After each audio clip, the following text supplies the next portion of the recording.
Nuestro siguiente punto habla acerca de algunos problemas que pueden producirse durante lo que es el desarrollo de software.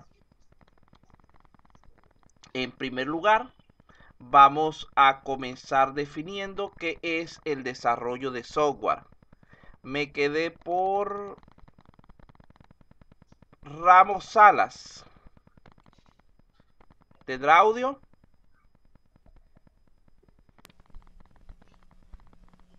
Romero, profe. Pero lea pues. Sí. Si quiere leer Romero, lea de una vez. Desarrollo de software. Es el proceso que tiene como propósito la producción de aplicaciones informáticas de la calidad, capaces de satisfacer los requerimientos del cliente de forma óptima. Muy bien. Vea que aquí tenemos dos términos que son bastante importantes para nuestro estudio. Tendríamos en primer lugar la palabra calidad. Las aplicaciones deben ser de calidad y la única manera de asegurar la calidad es mediante un correcto proceso de pruebas. Y en segundo lugar, debemos satisfacer los requerimientos. Es decir, que si nosotros no conocemos realmente cuáles son esos requerimientos, nunca vamos a poder alcanzar la calidad esperada. Entonces son dos términos que están bastante relacionados con lo que es la parte de comprobación de software. Este proceso de desarrollo de software es intensamente intelectual, estando marcado profundamente por lo que es la creatividad y el juicio de las personas involucradas. Esto abre las puertas al surgimiento de diversos problemas, entre los cuales tenemos lo siguiente. Vamos a ver qué clase de problema creen que existe en esta imagen.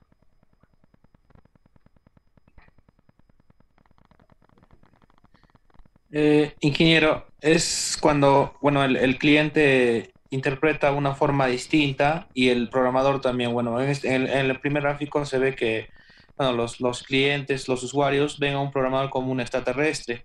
Uh -huh. Y en el segundo caso, bueno, el programador los ve como unos cavernícolas, Uh -huh. dinosaurios. Exactamente. Vean que el problema que tenemos aquí es la forma en la que nos vemos unos a otros. Aquí apreciamos como en primer lugar es un problema relacionado con cómo ve el usuario al programador y viceversa, donde como dijo el compañero, por una parte, el cliente nos considera a nosotros como extraterrestres o bichos raros, que hablan un lenguaje que es para ellos incomprensible. Y por la otra, nosotros tenemos la tendencia a considerar al usuario, al cliente, como cavernícolas, dinosaurios o gorilas, entes incapaces de comprender el más mínimo detalle del proceso que estamos realizando. Eso. Esto se debe generalmente a que tenemos diferentes tipos de lenguaje técnico. Surge entonces la necesidad de cambiar nuestra forma de ver al cliente en pro de una mejor comunicación que sea capaz de romper esta primera barrera. Vamos a ver la segunda barrera o el segundo problema, como quieran llamarlo. Vamos a ver, me quedé ahorita por Rodríguez Sara. ¿Tiene audio Rodríguez Sara?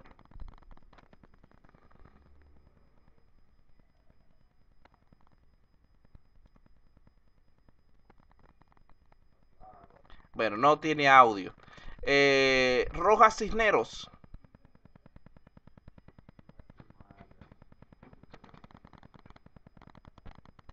Tampoco tiene.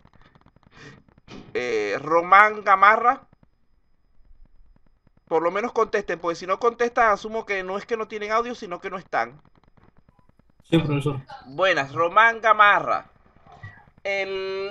La imagen que ve en la pantalla, así como hizo su compañero, ¿qué significado puede darle usted?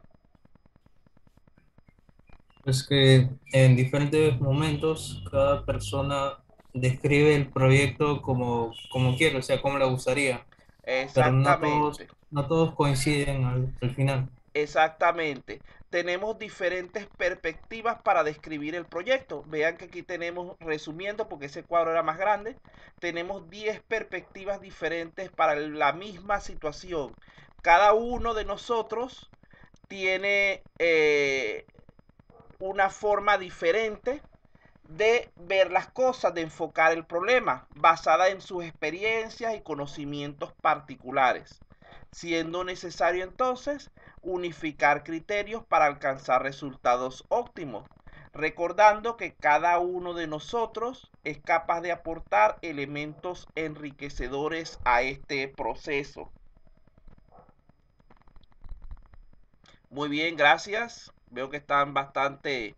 Vamos con el siguiente. Romero Ablorita. Torres. Profesor, buenas noches. Buenas noches, ya veo que sí tiene audio. ¿Cómo interpretaría usted esta otra imagen? Ya lo habían dicho por allí, pero vamos a reforzarlo con la imagen ya de una vez. Que es como una lluvia de ideas. No, ahí estamos hablando de un problema. ¿Qué problema ve usted allí?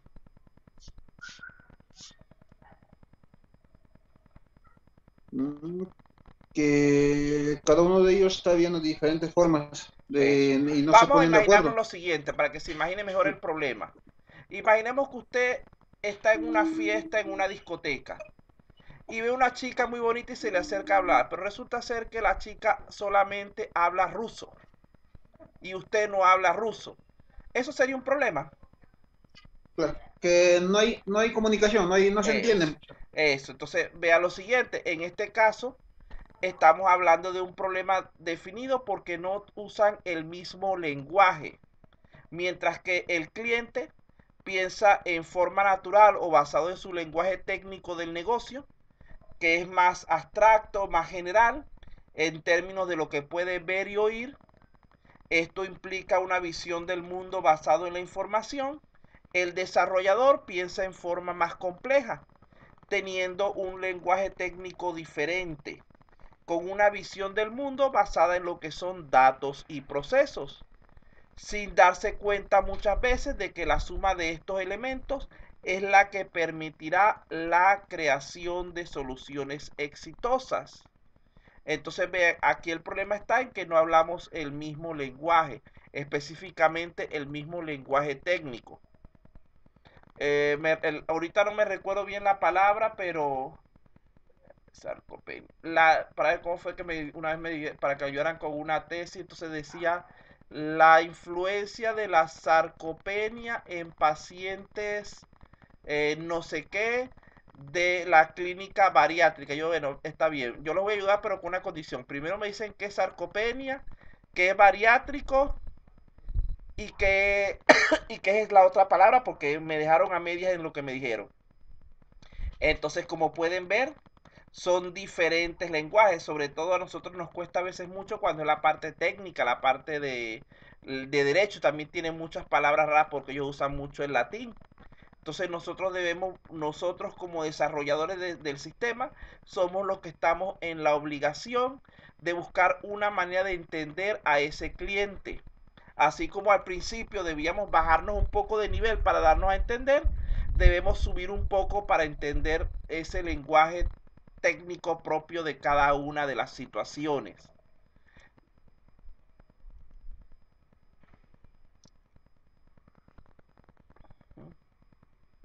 Entonces, como pueden ver, estos tres problemas que hemos presentado están relacionados con un único aspecto del proceso de desarrollo de software. Este aspecto, ¿cómo se llama? Por allí lo escribió el señor Díaz Ventosilla. Los tres tienen que ver con problemas de comunicación. Y recuerden que si no nos comunicamos adecuadamente con el cliente, no vamos a poder obtener esa información del negocio, de los requerimientos, de las capacidades, de las características que él necesita. Y por lo tanto va a ser mucho más difícil que logremos generar un sistema acorde realmente a sus requerimientos verdaderos.